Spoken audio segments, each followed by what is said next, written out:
É uma alegria poder estar aqui, poder partilhar a palavra de Deus. E a gente vai falar sobre São José, que é castíssimo, castíssimo São José. Mais do que casto, ele é castíssimo, né? E quando a gente fala sobre castidade, não é mesmo, Anderson? A gente já pensa sobre abstinência de sexo. E eu, quando fui preparar essa palavra, Deus ia me motivando, assim, para trazer muito sobre a castidade no casamento. E aí você pergunta, ué, mas se castidade é abster-se de sexo, como que vai ter isso no casamento? E aí eu quero partilhar muitas coisas com você, mas a primeira é assim, o mundo, ele colocou a gente num estado de torpor. A gente não sabe mais o que é o básico de uma palavra.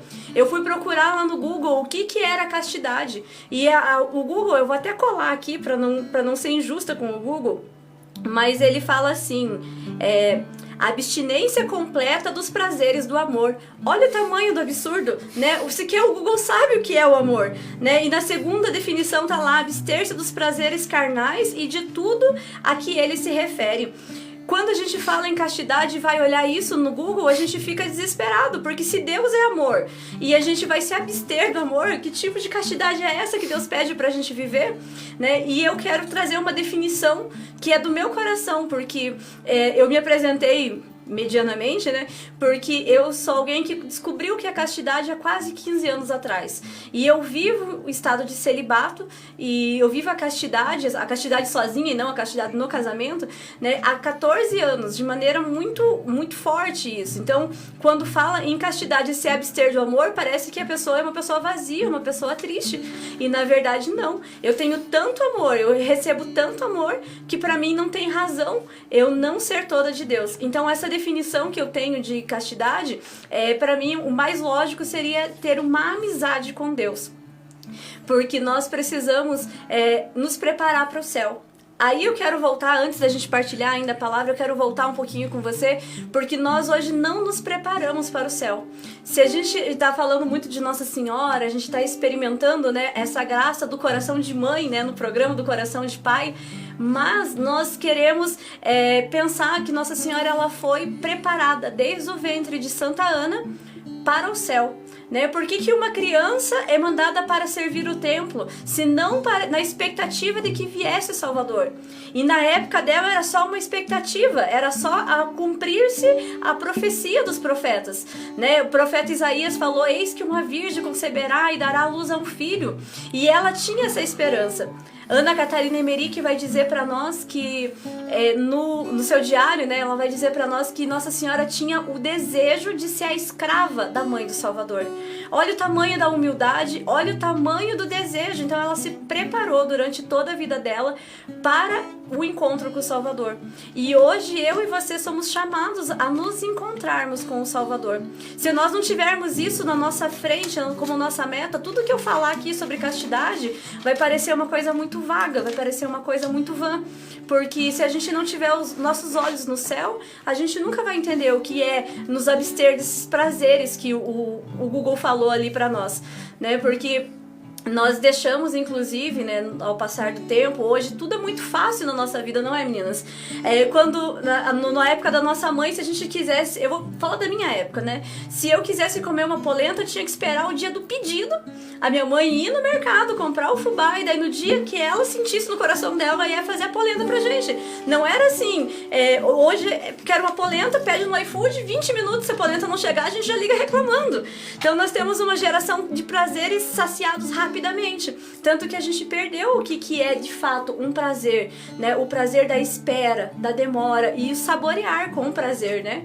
E aí a gente traz isso pro nossos relacionamentos. Então, da mesma forma que é imediata essa comida, né? Porque um dos pecados capitais é a gula, né? E a gula está intrinsecamente ligado com a luxúria, que vai tentar contra a castidade, né? Então nós precisamos entender que esses prazeres momentâneos que nós estamos tendo nos impede de entender algo maior, que é o amor de Deus, né? E aí eu estava pensando muitas palavras, né, para trazer sobre São José, sobre a castidade, e o Senhor colocava muito forte no meu coração lá em Gênesis, no capítulo 2, no versículo 18, que fala assim, que Deus disse, né? Segundo capítulo da Bíblia, no versículo 18, Deus disse assim: não é bom que o homem esteja só. Vou dar-lhe uma auxiliar para que lhe seja adequada. Olha que interessante, lá quando Deus tinha acabado de criar o homem, né? Deus, eu acredito que na primeira ideia de Deus era porque o homem se bastasse, né? Ele ia ser completo e ele ia fazer tudo que homem e mulher faz, ele ia fazer sozinho. E aí ele olhou e viu que não é bom que o homem esteja só. E aí ele fez o homem adormecer e da costela dele tirou a mulher.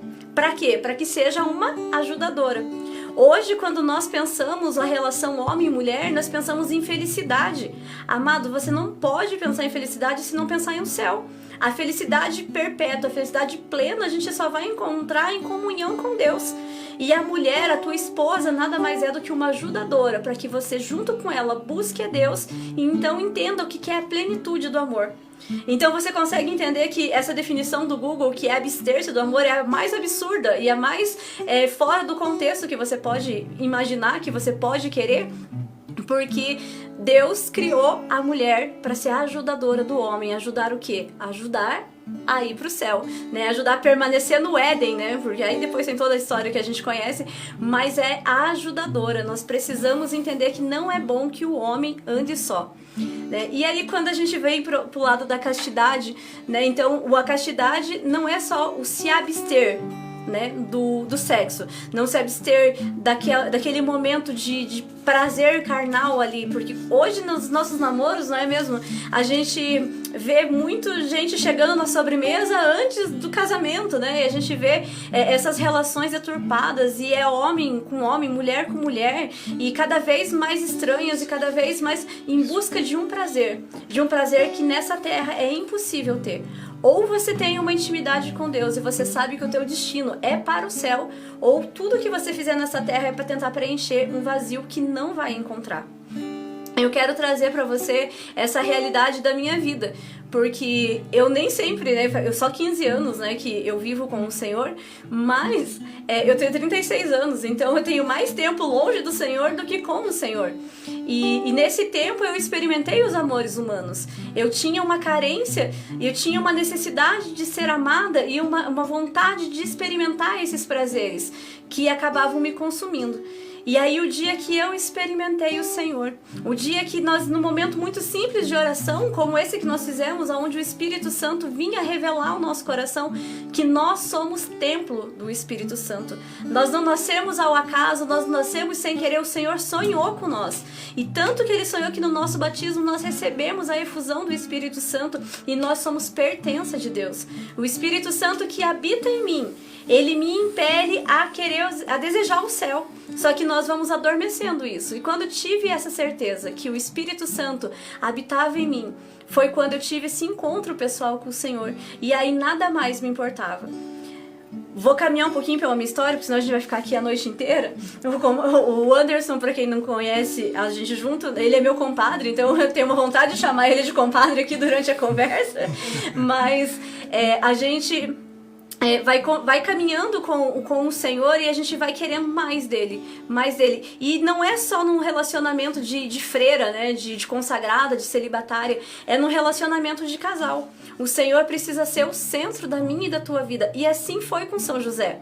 São José era um homem que amava tanto a Deus, ele era tão temente a Deus, que Deus confiou àquela mulher que era da profecia, a virgem que ia conceber e dar à luz a um menino. Confiou a ele, porque São José tinha o coração tão perto de Deus, que a joia de Deus ele entregou para ele. Assim tem que ser no teu relacionamento. O teu coração tem que estar tão perto de Deus que a mulher que está com você tem que ser a joia de Deus. Só que nós, nessa pressa dos sabores do mundo, desse conhecer desregrado do mundo, nós só queremos o apetite da carne. E nós não gastamos tempo em escolher a companheira, a nossa ajudante, né? A sua ajudante, o seu ajudante para te levar para o céu.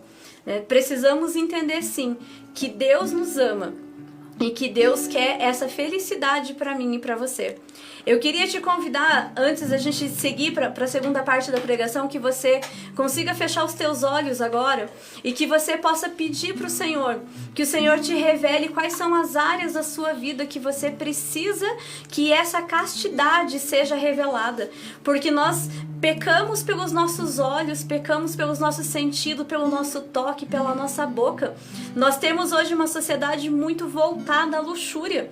Hoje, se você abrir esses aplicativos sociais e você não tiver um filtro lá, aparece muita pornografia. Existe um especialista em pornografia no Brasil chamado Miguel Soriani, e ele fala que hoje a exposição de uma criança à pornografia é com 5 anos de idade. Gente, é muito cedo, né? Na minha época, essa exposição era com 12, 13 anos, já era cedo. Quanto mais agora, né? 5 anos de idade. E como que isso acontece, né? É na escola, é com o coleguinha? Não, muitas vezes é o celular do próprio pai. Porque tá nesses grupos de WhatsApp que manda essas mulheres, né, nuas, dançando, e a criança tá ali assistindo alguma coisa, e de repente passa essa mensagem, ele clica e ele acaba vendo, se expondo a isso. E cada vez mais a gente vai sensualizando as nossas crianças, os nossos adolescentes, e nós precisamos pedir essa castidade de São José. Então fecha os teus olhos, eu tô vendo que as meninas aqui já estão se organizando para uma música, e que essa música que elas vão cantar, que você possa pedir que o Espírito Santo vá curando o teu coração para essa segunda parte dessa partilha da palavra, aonde eu quero te trazer essa beleza do que é ser marido e mulher, assim como São José era um só com Nossa Senhora, ainda na castidade, porque eles tinham um único propósito, que era chegar ao céu. Fecha os teus olhos e deixa essa canção falar com você, deixa esse momento o Espírito Santo curar a tua dignidade humana. Olha o que foi meu bom José, se apaixonar pela donzela, dentre todas as mais belas de toda a sua Galileia, casar com Débora ou com Sara, meu bom José, você podia, e nada disso acontecia, mas você foi amar Maria.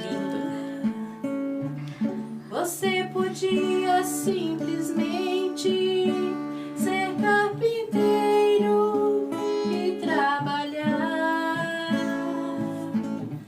sem nunca ter de se exilar, de se esconder com Maria.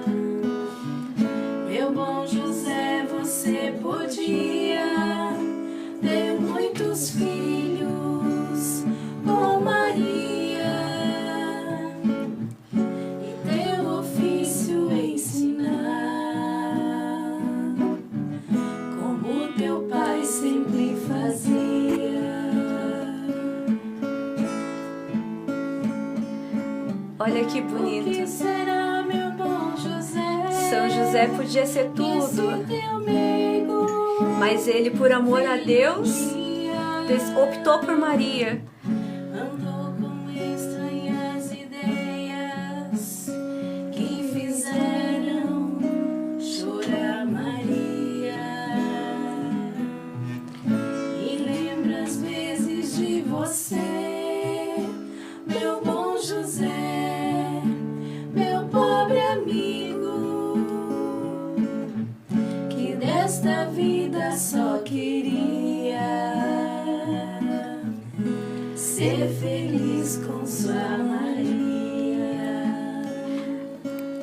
Ser feliz com a sua Maria. Olha que profundo e que providência essa música, porque é isso que o Senhor ele ia me mostrando durante todo o caminho que eu vinha orando e colocando cada um de vocês que está aqui nessa live, nesse podcast. Nós queremos, Senhor, experimentar isso, essa doçura de São José, porque São José ele era livre para ser tudo o que ele queria. Ainda que São José ele quisesse ter mais filhos com Maria, como diz a música, ele poderia ter sugerido isso, mas ele amava a Deus tanto e amava Maria tanto, e ele tinha um propósito, que era ir para o céu.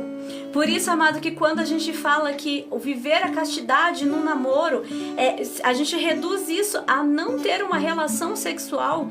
Isso é muito pequeno. É como você trazer um grande sofrimento para si, porque não é fácil, né? A gente vive numa sociedade onde as pessoas têm livremente atos sexuais. E aí você com a sua namorada tá aí tentando viver a castidade para que vocês tenham um casamento santo. Mas às vezes vocês estão se abstendo por abster, sem olhar para o céu. Se o terceiro elemento na relação de vocês não for Deus, é vocês fazerem um tremendo esforço para nada. Não é só se abster, é você saber o porquê que você quer constituir uma família. Amado, o namoro ele é um tempo de conhecimento. E nós, quando antecipamos o sexo no namoro, nós temos um conhecimento corporal, um conhecimento de prazer, e gastamos tempo com isso e não gastamos tempo com coisas importantes. Eu acompanho casais que nunca conversaram antes do casamento quantos filhos gostariam de ter, se estariam abertos à vida, se estariam dispostos a servir no ministério, perguntas importantíssimas, porque o casamento ele é o servir, né? Tanto que os nossos sacramentos eles são divididos por partes, e a parte do sacramento dos sacramentos de serviço são dois, que é a ordem, né, que gera padres, né, que está a serviço da igreja, né, e o marido, né, o matrimônio, que gera o marido, que gera a esposa, que também está a serviço da igreja, gerando filhos para que o reino de Deus aconteça. Então você precisa ter essa noção, a gente precisa ter essa noção do quanto é amar a Deus, respeitar o outro, né? Dar essa dignidade humana, essa dignidade divina, né? Porque o sacramento do matrimônio, talvez você não saiba, né? Talvez muitas pessoas que acompanham a gente, né, Anderson, não saibam que o sacramento do matrimônio é o único que o padre não celebra, porque os que celebram esse sacramento é o namorado e a namorada, o noivo e a noiva, né, que vão se tornar uma só carne. E ele também é um sacramento que ele é celebrado em duas partes. A primeira parte se faz um ato público, né, e divino diante do altar do Senhor, que é onde ele faz os 3 votos, né, é de livre e espontânea vontade, é por toda a vida que prometeis, e promete receber os filhos que Deus te mandar. Olha que votos lindos que a gente faz perante a Assembleia, perante a Deus. E aí é um segundo momento. E nesse segundo momento, aonde o noivo e a noiva vão para o seu altar pessoal, que é a cama do casal, o seu leito conjugal. E ali eles se tornam uma só carne. E é celebrado no céu esse sacramento. Olha que lindo que é esse ato conjugal, né? E o ato sexual ele foi sonhado por Deus para que nós gerássemos vida, para que gerasse união para o casal. E aí quando a gente deixa a sociedade entrar e a gente deixa a mídia entrar dentro das nossas casas e esse ato conjugal que é tão sublime vai sendo banalizado, vai sendo desgastado, a gente vai experimentando um pouco do inferno dentro do nosso casamento. Nós vamos experimentando um desgosto, um desânimo, porque a beleza do ato conjugal é de um caráter tão sublime que Deus se faz presente ali naquele momento, porque nós só entenderemos o que é o gozo da ressurreição quando nós estamos num ato conjugal, diante do sacramento do matrimônio, porque Deus ele criou o homem e a mulher, e quando ele une os outros, o céu acontece. Então olha a beleza do que é essa castidade, do viver um para o outro. Por isso que nós precisamos ter essa experiência. E aí, eu como uma consagrada, eu sempre falo assim que o Senhor, ele é meu marido, né? Eu digo que Jesus, ele é meu marido e trato ele, a gente tem essa dinâmica de oração e eu chamo ele de marido. E eu fui fotografar um retiro de casais, de marido e mulher, e foi onde foi falado muito sobre essa mística, né, da castidade no casamento, que é esse se guardar para Deus, o se unir para Deus, né, que o ato conjugal ele tem que ser livre, total e fecundo, né, para que o céu aconteça dentro do seu altar. E aquilo foi me mexendo de uma forma tão maravilhosa, e eu dizia, Senhor, que lindo que é isso, né, e eu pensava assim, nossa, eu abri mão disso, né, porque era tão sublime ouvir isso, ver alguém falar com tanto amor, esposas e esposos falando sobre isso, e eu falei assim, e eu, Senhor, o que eu tenho, né, e eu quero falar agora com você jovem que tá sozinho, né, você que de repente é consagrado, você que tá vivendo celibato, às vezes até de maneira forçada, porque você reza, e a tua Maria não aparece, o teu José não aparece, mas nós temos essa união com o céu na Eucaristia. Aí o retiro foi passando e aí chegou o momento da missa, e aí quando eu estava ajoelhada, né, no ato da consagração, o Senhor falou para mim: este é o meu leito conjugal contigo. E aí ele falou algo que foi muito doloroso no meu coração, porque ele falou assim: eu te espero todos os dias e você não vem. Porque eu era de missa diária, depois de toda a situação pandêmica que tivemos, eu acabei relaxando e eu ia na missa 2, 3 vezes na semana no máximo, e aquilo doeu meu coração, porque eu imaginei o esposo disposto a amar a sua esposa, e a esposa não estava lá. E aí, quando eu entrei naquela fila, o Senhor falou pra mim assim: venha, minha amada, venha, minha noiva. Então eu quero te convidar a uma vida transcendente, a uma vida casta, porque São José, ele só conseguiu viver sem tocar em Maria, né? Porque Maria, ela é para sempre virgem. São José só conseguiu viver, porque parece um absurdo você imaginar duas pessoas convivendo no mesmo lugar, né, tendo uma relação de marital ali, marido e mulher, né, passando pelos perrengues de um casamento e não ter esse caráter unitivo. Mas quando o Senhor entra, a graça de Deus entra e a gente eleva, a gente tira o que é da terra, tira o prazer carnal e pensa no sobrenatural, tudo começa a fazer sentido. São José, ele era tão pleno em Deus, tão pleno e tão cheio da presença de Deus. Imagina se Nossa Senhora, que é a esposa do Espírito Santo, ela que foi visitada pelo Espírito Santo, ela não clamaria o Espírito Santo sobre o seu esposo? São José também era virtuosíssimo porque era cheio do Espírito Santo de Deus, e por isso ele era o homem castíssimo, o homem que amava a sua mulher a ponto de renunciar à sua carne para que ela fosse imaculada ao céu. Olha que lindo. Agora eu quero te convidar, homem, você olhar aí, você que tá com a sua esposa, ou pensa na sua esposa, né, o Anderson que olha pra Thelma, que tá aqui com a gente, e você possa imaginar a alegria de chegar no céu e apresentar ao Senhor e dizer: está aqui, a sua filha amada em toda a dignidade que o Senhor me entregou ela. Essa é a castidade que a gente precisa amar, precisa desejar, né? E você solteiro, se apresentar ao Senhor e dizer: Senhor, eu estou aqui me apresentando na sua amizade, casto, cheio de Deus, porque o Senhor é e o Senhor basta na nossa vida. Amém. Olha, irmãos, porque uma das virtudes de São José é a castidade. Quando a gente fala em castidade, como a Fran falou, é uma frase que hoje ela sai do discurso, né? E eu falei: mas quem que eu vou trazer para falar de uma virtude tão pesada dessa? Porque falar hoje para jovem que tem que se doar à castidade, ele vai olhar para a cara da gente e dizer, né? Que a gente é antigo. Então assim, Careta. Daí quando eu pensei assim, eu lembrei da minha comadre que vive 14 anos uma vida de celibato, né? 14 anos vivendo só para Deus, ela e Deus, né? Então você que está em casa, a gente não vem aqui dizer para você, para você assim, tá fazendo tudo errado. Não, nós estamos dizendo que existe um caminho, e o caminho é de São José.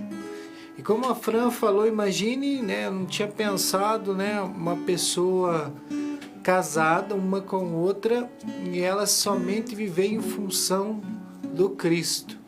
Ele diz: não, eu vou me abster das minhas vontades, porque São José tinha os sonhos dele de homem, Maria tinha os sonhos dela de mulher, né? Quanto mais filho na tradição judaica tivesse, mais abençoado era.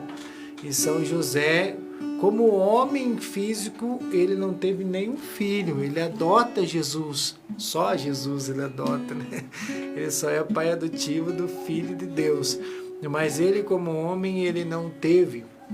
Daí eu pensei na Fran, e para dizer que você que está em casa, há possibilidade sim, por isso está aqui a Fran, há possibilidade sim de você viver uma vida santa. Você homem, você mulher, você casado, eu casado, você mulher casado, ser homem de uma mulher só e mulher de um homem só. E você que é solteiro, olhe para a Fran e entenda que há possibilidade sim. Ainda existem pessoas que lutam para viver como São José, porque é uma virtude que dói falar para muita gente, né? É uma virtude difícil, mas há possibilidades. E sabe, Anderson, quando as pessoas vêm até mim, elas querem saber como é viver, né? Como que a gente faz, porque uma coisa é quando a pessoa não conhece, né, uma vida sexual, ela não conhece uma relação, outra coisa é quando a pessoa já tem essa vida e ela opta por Jesus, né? Então, quando a gente experimenta Deus, primeiro que Deus ele se torna um alvo, né? Então, você precisa parar e pensar qual é o alvo da sua vida. Satisfazer a sua carne, satisfazer as tuas vontades humanas ou satisfazer a Jesus, né? Ou se encontrar com Jesus.